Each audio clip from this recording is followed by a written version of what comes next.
I love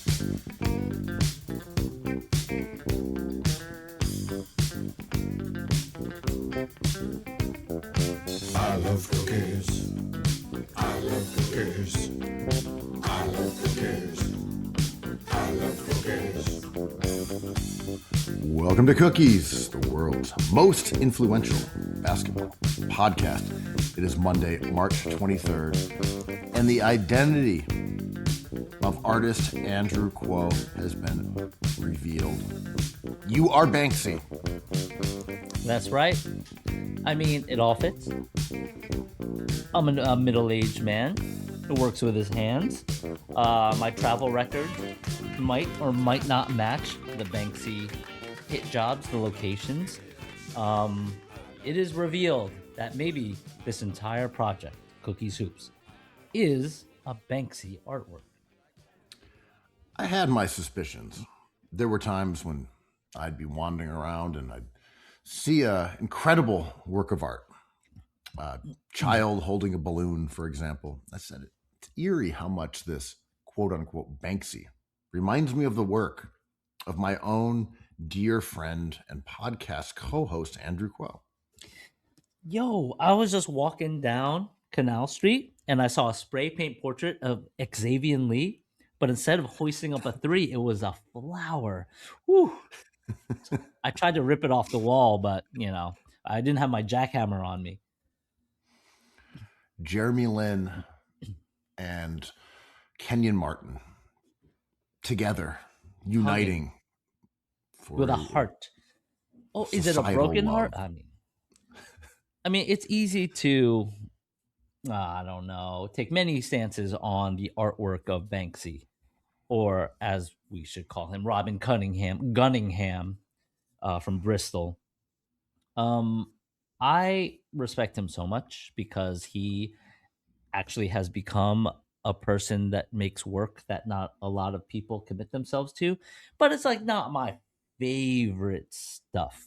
Like I would call it populist is the wrong word, but it's like, it's a few degrees more less refined than like an old school graffiti writer like Lee or Futura. Like Banksy has not fully maybe explored the Mapo mirror, the reflection of the spray paint as an artist. But fuck, man, he's committed. Now we know who he is, and if you kind of like talk to the right people, his identity was not a secret. It was Massive Attack adjacent, but it was not the guys from Massive Attack.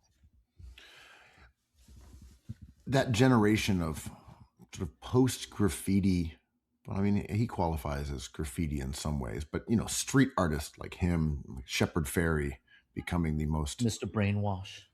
Yep. The most iconic image of Obama, Shepard Fairey. It's like, wow. Where did that poster go that I got from my friends at Digital Gravel back in the day or something like that? I mean, Shepard was a big part of my early life because his studio was in Providence when I was at RISD, and that's where Shepard went to school. And not unlike Xavier Lee and Zach Edey, Shep would see me around and think I was the other Asian guy he knew. So for years, he'd be like, Isaac, you got to come to the studio. I got skateboard decks for you. You got to help me out with this print. I'm like, I am not Isaac, but that is okay because respect to that opportunity. Andre the Giant has a posse. That is not mentioned much anymore, but a huge, huge mystery in the 90s. It's weird how you have an alternate history as Ben Cho via Josh Hartnett. And you also Josh Hartnett, excuse me. and you're also living as Isaac at RISD. Yeah, and this guy Isaac was a great dude, so I was happy about that. Sixers fan, heavy Sixers fan, Iverson days. We used to watch Sixers games together on NBC. I am proud to be mixed up with these legends, these Asian legends. Not all Asian legends, as you know. but these Asian legends. Basking in the reflected glory of the alliance. Yeah, I mean, maybe I'm a Banksy. Maybe I am just like a walking, talking, living incarnation of this guy's artwork. And he had such an interesting out of everything, right? It was like, it's all satire. So you sit there and you're like, God, is it good, good, bad, good, or bad, bad? Like, I'm so confused. Like, I look at this mouse with a AK-47, and it's either various degrees of defend Brooklyn or it's making fun of defend Brooklyn. I don't know, right? Yeah, Um, it's kind of a Rumsfeldian known knowns, unknown unknowns, except that it's 36 about Mafia. selling satchels on at Brooklyn Industries. Yeah, famously, he sat near, I believe it was Central Park, and sold his paintings with all the other artisans that are there on the weekends, and only like two people bought his works. And it was like a really complicated discussion because, on one hand, he was just like, see, the scene is all fake. This is all fake. No one, no one acts on value is not applied to taste.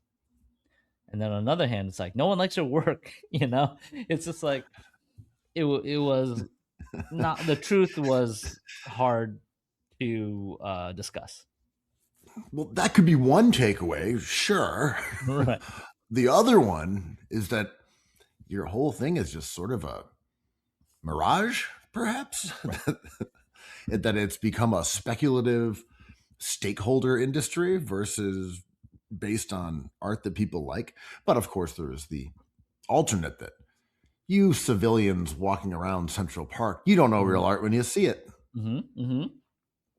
I And am a I'm a man who makes artwork that takes fine tastes, like that balloon that's the child is holding. right. I mean, I love artists who do this, right? I think of JT Leroy, or the authors who created JT Leroy.